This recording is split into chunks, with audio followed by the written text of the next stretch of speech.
Right, I'm back up here in the sunny north to see how Ellie's getting on. It's been a little while since we checked in on Ellie. She's one of our Academy members and I know she's got a lot of projects, a lot of deals going on. So let's get the latest update. Ellie, are you home? It's not at home. I'm back, baby! Yes, indeed you are. So, well, this is a lovely property. Yes, this one's going to be a special one.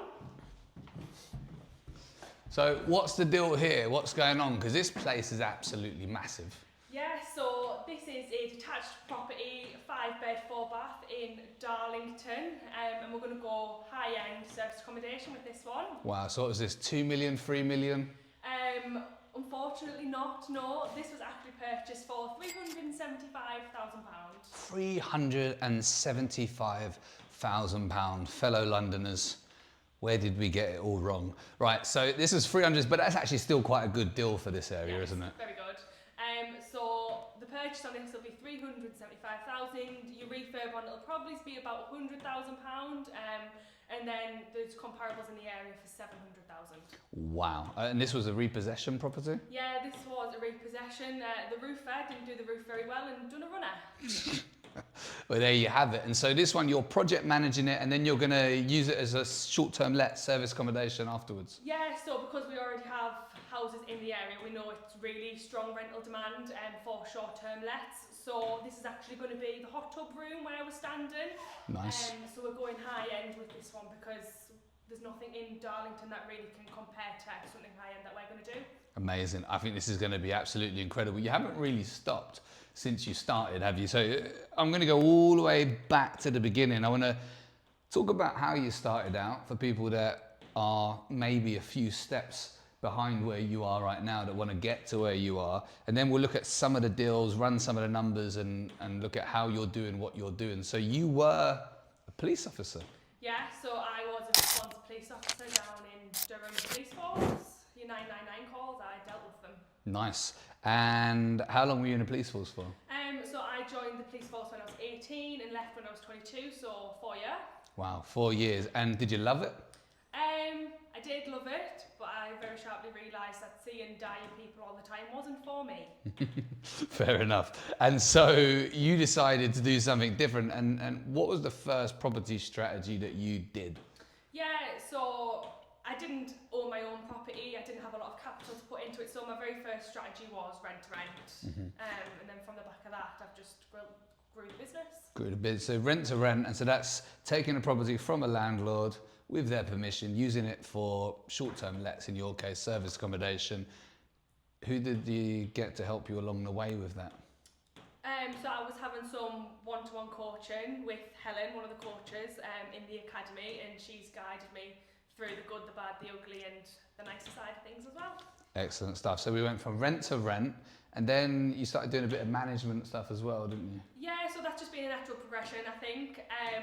Because I was filling the houses and I'd learned where to get the contractors, how to get them, how to optimise the platforms, I was sending contractors to other people's houses to the point where they'd said, Ellie, can you please just sort our house because you're sorting it anyways.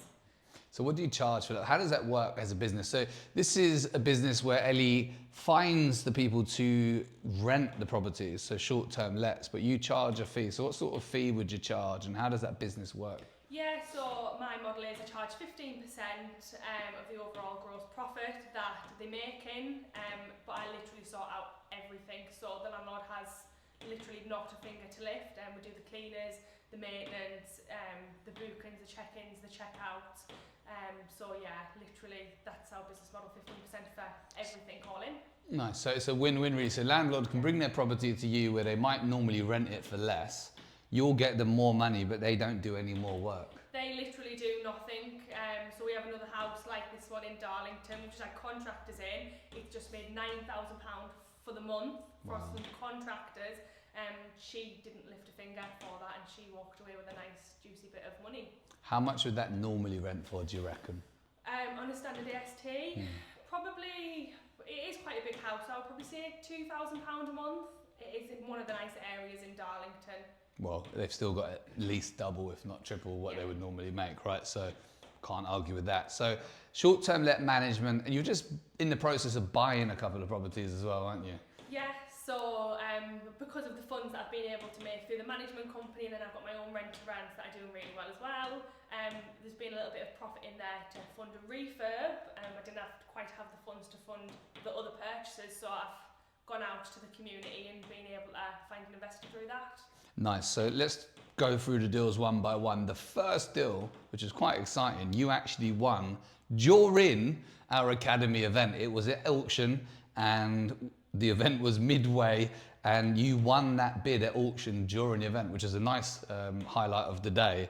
Yeah. Talk me through that one. So you won it at 65,000, didn't you? Yeah, so that property is in Durham. It's a semi-detached 3-bed house, and it was up for 45, which is how it had triggered quite a lot of interest on it. So we bid on it and won it at 65,000. By the time all of our fees were included, it was £75,000 all in. That'll need a £25,000 refurb, but there is comparables in the area at 172. Nice. So 65 to buy, 10,000 in fees, 25 on the refurb. So round numbers, we're talking £100,000 altogether. You're using a private investor to fund that deal that you found through the academy, and 172, did you say, were the comparable properties? So even conservatively, you're going to get all of your money back out, pay your investor back, and keep a property. It's a free house, I think you call it. Free house. Free house. And so that's one free house. And then what are you going to do with that at the end?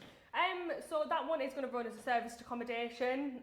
With the property, I did look at the alternative. So it's only 2 miles out of Durham city centre. So it's got a really strong student rental demand as well. But I think I could make more profit out of it as a serviced accommodation, as we already have the lads lined up ready to go in. Yeah, it makes a lot of sense. If you're doing it, there's no need to reinvent the wheel, as I always say. And then the next one then that you've just had an offer accepted on, that one is one that kept going to auction. They didn't want to take your offers, did they? No. And then you finally wore them down or got them to see sense, depending on how you look at it. And that one you bought pre-auction. So what was the purchase price, or what's the agreed purchase price on that? Yeah, so that one was actually up in auction back in March, I think it was, and I did bid on that for 140. So if they'd accepted my offer then, they probably would have been a little bit better off. Let's hope they're not watching this and kicking themselves. So I'd actually bid on that one pre-auction because it's gone back, and I got that at 110. Wow. That's going to be the purchase of a freehold, which will be around £11,000.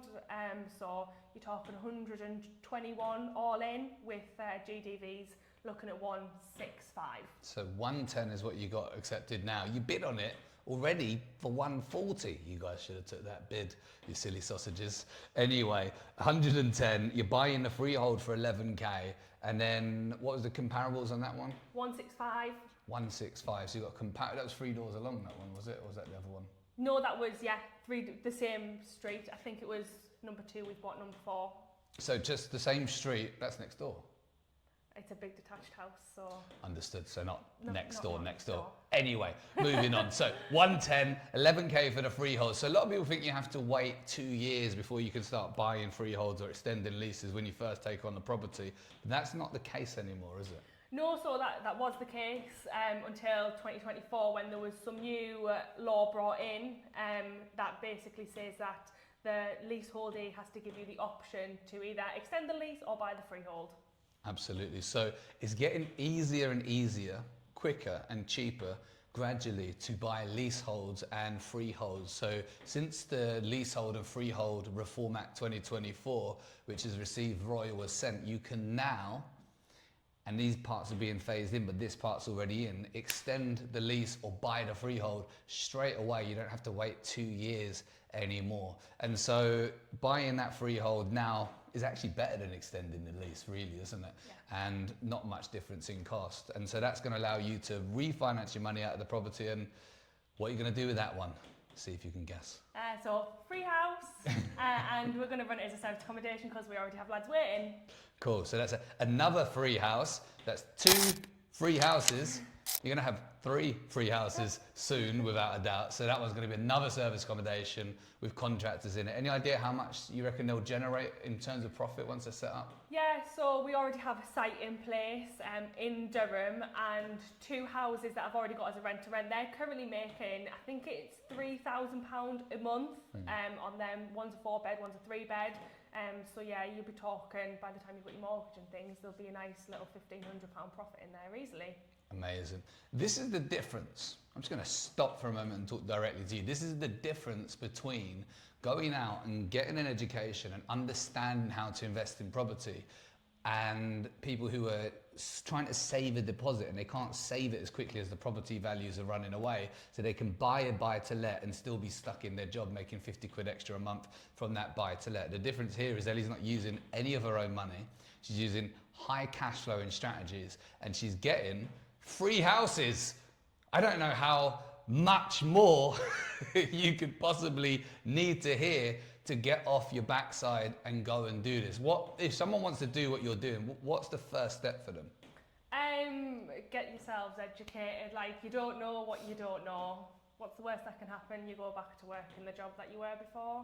Yeah, 100%. And it's a great point, right? People sit in a job they don't like. Majority of the population don't like their job, but they stay in the guaranteed life they don't like. If I don't like my job and I stay in it, then I'm guaranteeing failure. Yeah. At least give yourself a chance to go out and get the life you deserve. Get the education, because all the action without the knowledge would be pretty dangerous, wouldn't it? You can make a lot of mistakes if you don't know what you're doing, but Ellie's a prime example of what you can achieve if you get educated and take action. Do those 2 things together. So what's the journey actually been like? Was it all wins and all plain sailing? No, it's not. There is a lot of ups, a lot of downs, but you will get out the other side of things. Like, if you're persistent and you keep going, there's only positive that can come of it. Like, you're only failing when you stop. 100%. I think it's Winston Churchill said that success is going from failure to failure without a lack of enthusiasm. And grit, by far and large, is one of the most important characteristics of any successful entrepreneur. The ability to get up, dust off, and keep on going. And it helps when you've got the support around you to tell you what the next steps are, I'm guessing. Yeah, definitely. Being in the community, I know that we've got a WhatsApp group, we've got a channel that we all communicate on, so if I need anything at all, I know somebody's only a message away to help. 100%. Awesome stuff, guys. So make sure you get up and go after the life you deserve. If Ellie hadn't have taken the steps, you'd still be walking the beat with dead bodies, or... Yeah, I'd still be dealing with stabbings and driving the Ninos. And now we're dealing with hot tubs and mansions. There you go. It's a little bit different, isn't it? You're welcome.